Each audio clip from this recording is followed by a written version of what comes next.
Hello guys, welcome back YouTube channel. তোমরা সবাই কেমন আছো? আশা করি খুব ভালো আছো, আর আমিও খুব ভালো আছি। এটা হচ্ছে আমার মাসির মেয়ে, বোন হয়। তো আজকে যাচ্ছি আমি মাসির বাড়িতে। দেখো না কেমন পাগলির মতো লাগছে। তো স্নান করিনি, যার জন্য পাগলির মতো লাগছে। তো গরম প্রচণ্ড, তো এইভাবে বেরিয়ে গেলাম টোটোর জন্য। তো বোনকে দিতে যাচ্ছি মাসির বাড়িতে। তো প্রায় টোটোতে উঠে অর্ধেক রাস্তা চলে এসেছি। তো আসার পরে একটা মার্কেটে আমি কিছুদিন আগে এসেছিলাম, তো একটা জামা খুব পছন্দ হয়েছিল আমার। তো কালারটা খুব ভালো লাগছিল বেশ। তো আমি দোকানে গিয়ে কাকুটাকে বললাম, তুমি জামাটা একটু দেখাও আমাকে, আমি পছন্দ হলে নিব, না হলে নিব না। তো আমাকে যখন জামাটা দেখালো, তো দেখে ওপর থেকে খুব ভালোই লাগছিল। জামাটা এতটা পরিমাণে পাতলা, কি আর বলবো, মানে আর ভালো লাগছিল না, জাস্ট ওপরটাই ভালো লাগছিল। তো আমি বললাম, কাকু আমি নেব না, তুমি রেখে দাও। আর বেশি কালেকশান ছিল না যেহেতু ওপরে, আর কাস্টমার ছিল দোকানে প্রচণ্ড ভিড়, তো আমার কাছে অত টাইম ছিল না দেখার জন্য। তো সন্ধ্যা লেগে যাচ্ছিলো, রাত্রি হয়ে যাচ্ছিলো, তো কালেকশান এই কটাই ছিল। তো তারপর আমি মাসির বাড়ি চলে গেলাম, গিয়ে একটু রেস্ট করছিলাম।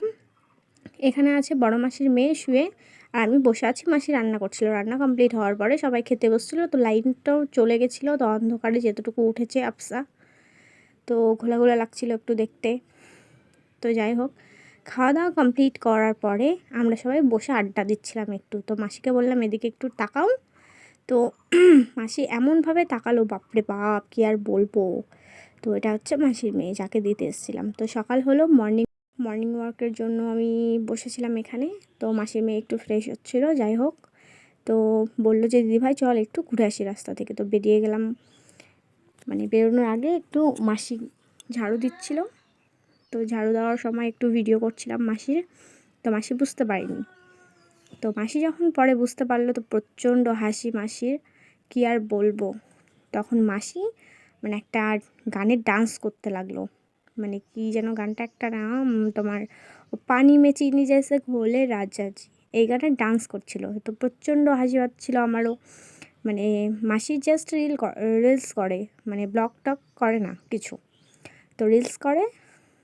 তো বেশ মানে খুশিতে আছে মাসি। তো মাসি একাই থাকে বাড়িতে। তো বেরিয়ে গেলাম বোনকে নিয়ে রাস্তার দিকে। তো রাস্তার দিকে বেরিয়ে এখানে মানে কি বলবো, প্রাকৃতিটা এত সৌন্দর্য, মানে সেরকম ঘোরার জায়গা অনেক আছে, বাট আমরা সেরকম ঘোরার টাইম পাইনি, আমি চলে এসেছিলাম তাড়াতাড়ি। তো এখানে সবুজে সবুজ, মানে খুব সুন্দর একটা জায়গা, মানে শান্তির জায়গা লাগে। তো সবুজ প্রাকৃতিক সৌন্দর্যটাই একটু আলাদা রকমের থাকে।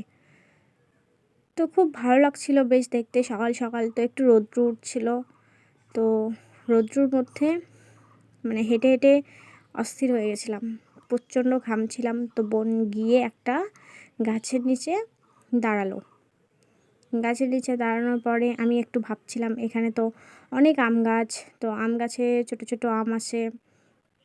তো আম টাম দেখার পরে তো একটা মনে খেয়াল আসলো যে মানে আম পাড়তে খুব ভালো লাগে, দেখতেও বেশ ভালো লাগে, খেতে অতটা ভালো লাগে না। তো এখন তো আমেরই সিজন।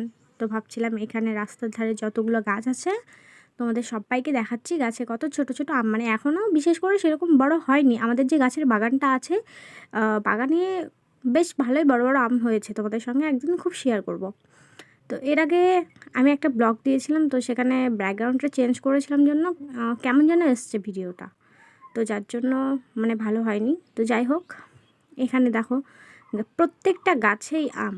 এখানে গ্রাম অঞ্চলে গাছ প্রাকৃতিক একটু বেশিই থাকে। তো আম এখনও ছোটো ছোটোই আছে, তো এই মাসটার পরেই সবাই আম খেতে পারবে। তো আমি সব বাড়িতে আসার পরে ব্রেকফাস্ট করলাম। এখানে আছে পাপিতা, অ্যাপেল, শসা, মৌসুমি। তো এইসব ব্রেকফাস্ট করার পরে আমি বাড়িতে আসার জন্য রেডি হয়ে গেলাম। তো রেডি হওয়ার পরে মাসির মেয়ে, মাসির মেয়ে কি আপসেট, আমাকে আসতেই দিবে না, বলছিল বিকালে যাস, একটু ঘুরতে যাব। তো কি করব, আসতেই হলো।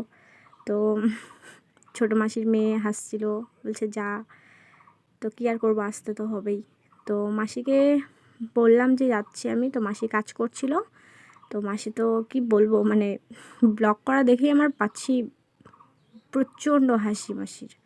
তো রাস্তার দিকে এগোতে আসলো দু বোন। ইকোতে এসে আমরা ওয়েট করছিলাম টোটোর জন্য। তো কি বলবো, প্রচণ্ড আপসেট ছিল। তো রাস্তায় দাঁড়িয়েছিলাম, টোটো আসার পরে আমি টোটোতে উঠে গেলাম। রাস্তা দিয়ে আসছিলাম, প্রায় অনেকটাই প্রাকৃতিক সৌন্দর্য, শুধু সবুজে সবুজ ঘেরা। তো টোটোতে করে আসার পরে কিছুটা প্রায় আধ ঘন্টার রাস্তা আমাদের বাড়ি থেকে মাসির বাড়ি। তো আসছিলাম ধীরে ধীরে, আসার পরে টোটো থেকে নামলাম, নেমে আমাদের বাড়ির রাস্তায় চলে আসলাম। এখানে বাড়ির রাস্তার ধারে এসে আমাদের বাড়িতে ঢুকলাম।